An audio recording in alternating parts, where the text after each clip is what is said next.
Hello and welcome to the very first episode of Qualbert Plays Bloodborne. This is going to be less of a let's play, more of just me recording random clips throughout the game and putting a little bit of a commentary over them. First episode, as you can see, this is the Blood-Starved Beast, the first optional boss in the game. I did want to record the first two bosses, but unfortunately the PlayStation share function decided to mess up a little bit, so this is the first boss I've managed to record. As you can probably tell, I'm doing this voiceover after I've recorded it, because this game does require quite a bit of concentration. So far it's actually been really good. I've been quite enjoying it. It seems to be a lot more like the original Dark Souls, as opposed to Dark Souls 2.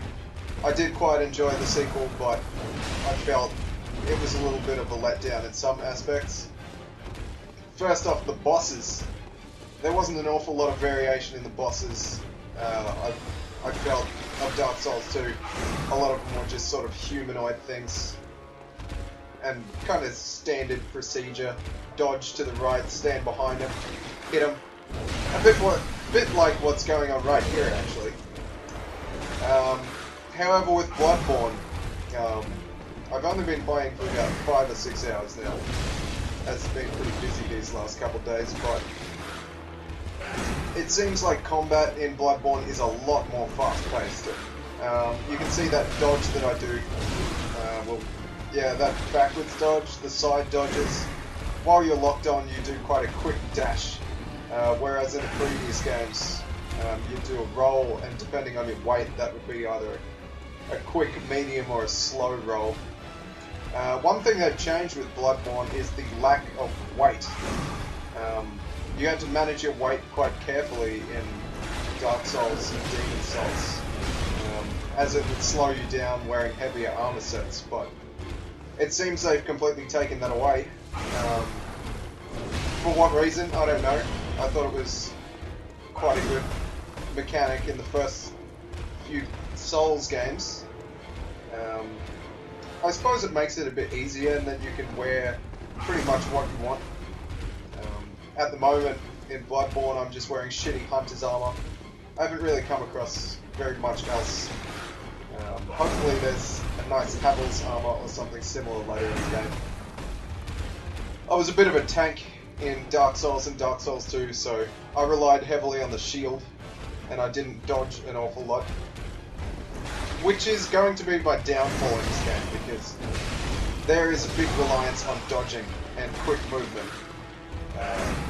There also aren't very many shields in the game, and the only shield I've picked up so far, after about 5 or 6 hours of play, is just a shitty wooden shield, and it really doesn't do an awful lot. So I've stuck to using this, not quite a two-handed weapon, I'd call it a 1.5-handed weapon. If you're playing Bloodborne at the moment, you'll be very well acquainted with the fact that there's switchable weapons in the game. And this is one of them. This is the Kirk Hammer, I believe it's called. And basically, you start out with a sword in your right hand and a big hammer thing on your back. And you can tap L1 to put the sword into the hammer and just draw out the hammer. And you can use L1 to do a transforming attack. I didn't really bother doing that in this fight. I felt like the sword was a little too short range to fight this guy, seeing as he's moving all around the place very quickly. But I've been very satisfied with the switching weapons so far, even though I've only been using 2 of them. Another focus is on ranged in this game. You start off with either a flintlock pistol or a musket of some sort. I forget what it's called. And you've got a limited supply of bullets, as you can see in the top left. Those quicksilver bullets, there's 20 of them.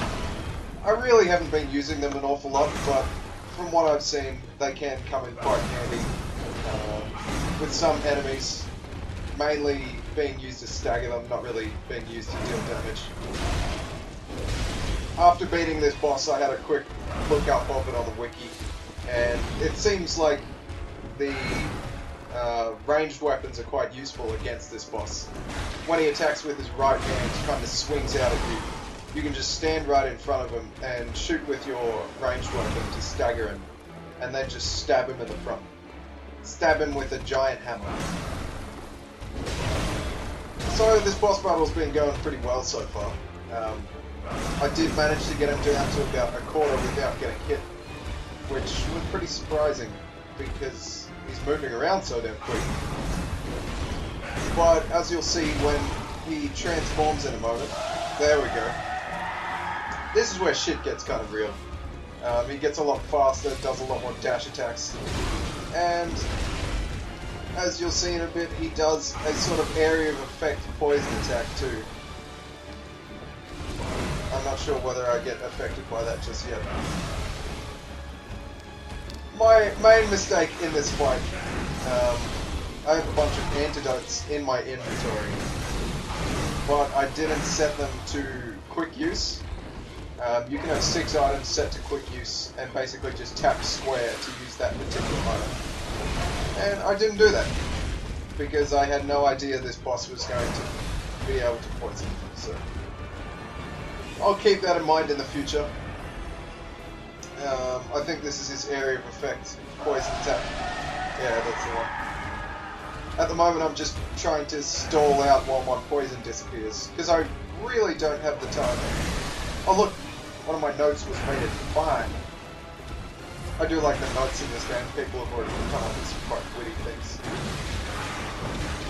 But as I was saying, I'm just trying to stall it out at the moment while my poison disappears, getting a few hits on him at the same time.